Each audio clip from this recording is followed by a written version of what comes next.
आप देख रहे हैं श्रेय टीवी। नमस्कार, आप देख रहे हैं श्रेय टीवी, देश हित की बात। मैं हूं आपके साथ साक्षी। जबलपुर क्रूज हादसा प्रशासन पर फूटा आक्रोश, परिजन के लिए 1 करोड़ के मुआवजे की मांग। जबलपुर के बरगी डैम में बीते दिनों हुए दिल दहला देने वाले क्रूज हादसे ने पूरे शहर को शोक में डुबो दिया। इस हादसे में इस घटना को लेकर अब जन आक्रोश बढ़ने लगा। महाकौशल विधि छात्र परिषद ने जिला कलेक्टर को मुख्यमंत्री के नाम ज्ञापन सौंपकर दोषियों पर सख्त कार्रवाई और पीड़ित परिवारों के लिए भारी मुआवजे की मांग की। बरगी डैम की लहरों में समाई मासूम जिंदगियों और प्रशासनिक लापरवाही के खिलाफ अब आवाजें बुलंद होने लगी। महाकौशल विधि छात्र परिषद के अध्यक्ष अंकुश चौधरी के नेतृत्व में छात्रों ने प्रशासन को घेरा है। उनका कहना है कि यह महज एक हादसा नहीं बल्कि सुरक्षा इंतजामों में बढ़ती गई घोर लापरवाही का नतीजा है। छात्र परिषद ने मुख्यमंत्री द्वारा घोषित 4 लाख रुपए की राहत राशि को अपर्याप्त बताते हुए प्रत्येक मृतक के परिवार को 1 करोड़ रुपए का मुआवजा देने की मांग की। साथ ही केवल निलंबन या तबादले जैसी खानापूर्ति की जगह जिम्मेदार अधिकारियों और क्रूज संचालकों पर गैर इरादतन हत्या की धाराओं के तहत FIR दर्ज करने की मांग भी उठाई गई।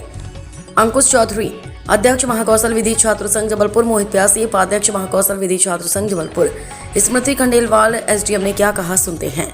श्रेय टीवी जबलपुर से क्राइम रिपोर्टर BL रजक की खास रिपोर्ट। अप्रैल को जो घटना जबलपुर में हुई है बरगी डैम में, ये हम सबको विदित है। एक ऐसी घटना जिससे पूरा शहर शोक की लहर में डूब गया, हृदय विदारक घटना, जो कि सिर्फ और सिर्फ प्रशासनिक सुरक्षा व्यवस्था की लापरवाही के कारण हुई है। पुरुष पलटने के कारण लगभग 11 लोगों की जान जाने की पुष्टि हो चुकी है। अभी भी कुछ लोग लापता है और कुछ लोगों के मिलने की रेस्क्यू के कारण प्राप्त हुए हैं। आज हमारी ये मांगे रही हैं कि जो माननीय मुख्यमंत्री जी ने जो मृतक परिवार है उनको 4 लाख रुपए की मुआवजा राशि देने का वादा किया हुआ है। हालांकि जो जान गई है उसकी प्रतिपूर्ति धनराशि तो नहीं हो सकती है, लेकिन अपने जीवन यापन करने के लिए ये जरूरी भी है, तो उनके लिए 1 करोड़ रुपए की मुआवजा राशि उपलब्ध कराई जाए। साथ ही साथ सिर्फ सुरक्षा व्यवस्था की लापरवाही के कारण ये घटना घटित हुई है। इन घटना में जितने भी दोषी अधिकारी है, कर्मचारी और जिनके संरक्षण में ये क्रूज चल रहा था, उन सभी के ऊपर एक उच्च स्तरीय जांच कमेटी बैठे। और साथ ही साथ सिर्फ ये ना हो कि माननीय मुख्यमंत्री जी ने ये बोल दिया कि उनका हमने निलंबन कर दिया, हमने उनको ट्रांसफर कर दिया, ये चीज़ें नहीं होना चाहिए, बल्कि उनके ऊपर FIR दर्ज होनी चाहिए। और हमारे शहर के अंदर जितने भी जल पर्यटन स्थल है जहाँ पर नाव का संचालन हो रहा है, ऐसी सारी जगह में सख्त सुरक्षा प्रोटोकॉल लागू करा जाए, जिससे कि हमारी शहर की आम जनता सुरक्षित रहे। ऐसी विभिन्न मांगों को लेकर आज हमने माननीय कलेक्टर साहब को ज्ञापन दिया हुआ है और ये ज्ञापन माननीय मुख्यमंत्री जी को एक प्रतिलिपि भी दी गई है कि इन सारी मांगों को लेकर जल्द से जल्द कार्रवाई करी जाए और जो जितने भी दोषी अधिकारी है उनके ऊपर कार्रवाई करी जाए। अंकुश चौधरी, अध्यक्ष महाकौशल विधि छात्र। 30 अप्रैल को जो हृदय विदारक घटना बरगी डैम में घटित हुई, जिसमें कि बहुत सारे जनमानस की हानि हुई है, परिवार के परिवार उजड़ गए, घर, बच्चे, बाल बच्चे। एक फोटो जो बहुत ज़्यादा वायरल हुआ, सभी ने देखा हुआ है। भले ये इसको प्राकृतिक घटना का रूप दिया जा रहा है, पर इस पर सबसे बड़ा जो प्रश्न उठता है वो यह उठता है कि किस तरीके से उस क्रूज को पानी में उतरने दिया गया, उसके साथ में कोई अन्य सहायता क्यों नहीं भेजी गई।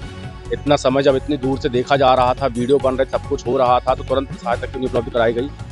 यह सारी जो विषय हैं ये जांच के विषय हैं। इनके पीछे कौन है, कौन किसकी लापरवाही है, इस पर जल्द से जल्द जांच करके और दोषियों के ऊपर सख्त कार्रवाई होनी चाहिए। बस इतना ही कहना चाहेंगे। और उस परिवार के साथ जिनके साथ में ये घटना हुई है, उन सबको हृदय श्रद्धांजलि है, हमारे इस संगठन की तरफ से सांत्वना है।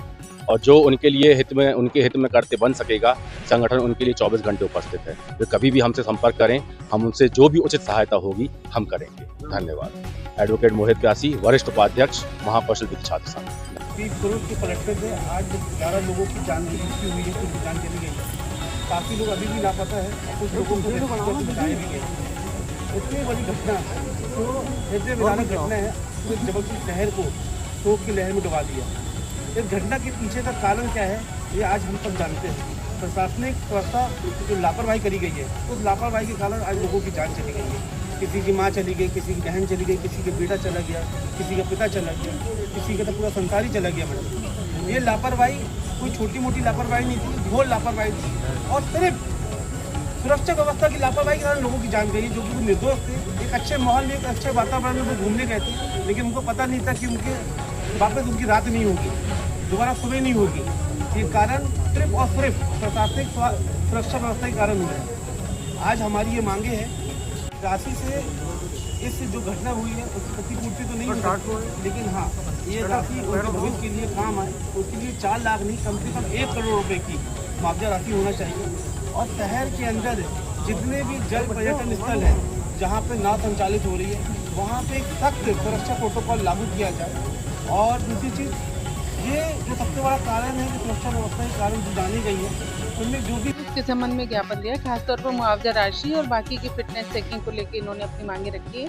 हम शासन को ये पूरा इनका पत्र भेज देंगे, जो जायज़ मांगे होंगी पूरी की जाएंगी।